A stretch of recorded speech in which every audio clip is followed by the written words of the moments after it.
so that's the rotator cuff. So what's it all do? Well, it rotates, okay, it rotates internally, rotates externally, it abducts, okay. And if we think about it collectively, well, if we have the subscapularis, okay, and the infraspinatus and the teres minor and the supraspinatus, this one's always difficult to thread through. All right, if we have all of those and think about all of those, imagine they all contract together. They co-contract, okay? They co-contract. Well, what would happen if they co-contracted? Can you picture it? So, you know, these ones on the back are going to cause some external rotation, and this one on the front is going to cause some internal rotation. So they're going to cancel each other out, aren't they? Okay. This one at the top is going to cause some abduction, okay, and we said these ones at the bottom are going to cause some adduction, aren't they? Didn't we? So they're going to cancel each other out, okay? So what you're going to get is no net movement of the humerus, right? You're just going to get the humeral head sucked into the socket. Can you picture how all of these together, okay, are just going to suck that humeral head and kind of jam it, you know, compress it into the shoulder socket? Can you picture that? If they all co-activated, they activated together.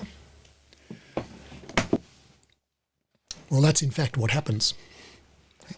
So we talk about the rotator cuff being, you know, important for stability of the shoulder, and that is why, because, you know, one of their important functions is to suction the humeral head into contact with the shoulder socket. When the other bigger muscles around the shoulder, you know, move and kind of want to pull it out of contact with the shoulder socket. So let's think about why that's important.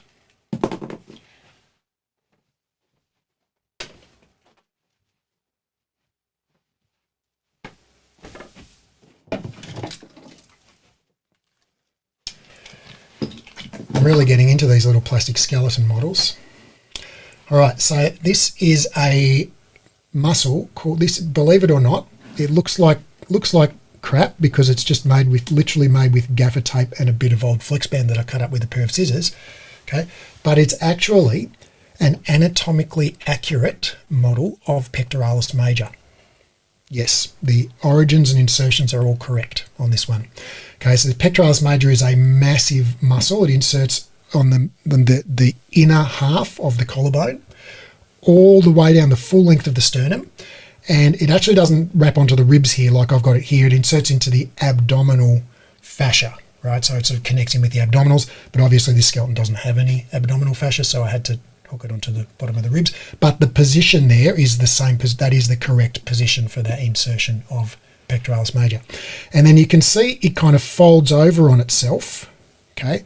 Or maybe you can see that the upper fibers actually insert at the bottom of that humeral attachment, and the lower fibers insert at the top. So it's twisted over like a little bow, okay? And so the pectoralis major, as you can see, it's a very big muscle, okay? Compared to, look at our little, you know, scapula here.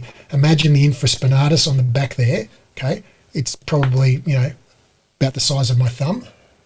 Okay, compared to the pec major, which is massive, right? It's like 5 times the size. It's a very, very powerful muscle.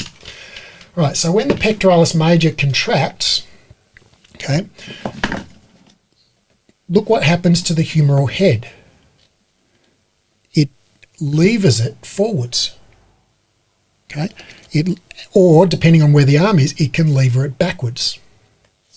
Okay, so when the pectoralis major contracts, because it doesn't insert into the humeral head, it inserts down here, okay, about 1/3 or 1/4 of the way from the top of the humerus to the bottom of the humerus. So it inserts somewhere in the middle there, okay, and so when it contracts, it pulls the middle part forward, and it just wants to pull everything forward. It actually, you know, literally, you know, creates a force that, you know, would dislocate the shoulder.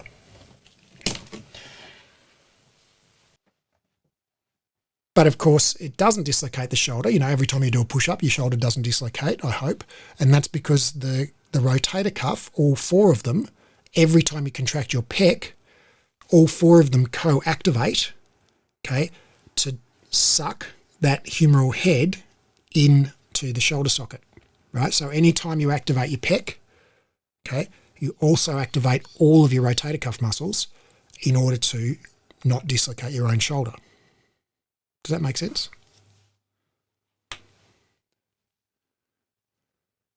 So now that we know that, okay, well, it follows that any exercise that activates your pec also activates your, and are you thinking rotator cuff, right?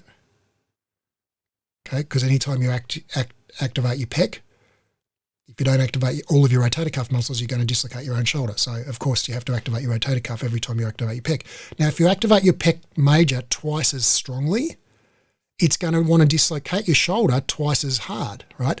So you have to activate your rotator cuff twice as much in order to maintain your shoulder in position, right? Your shoulder joint, okay?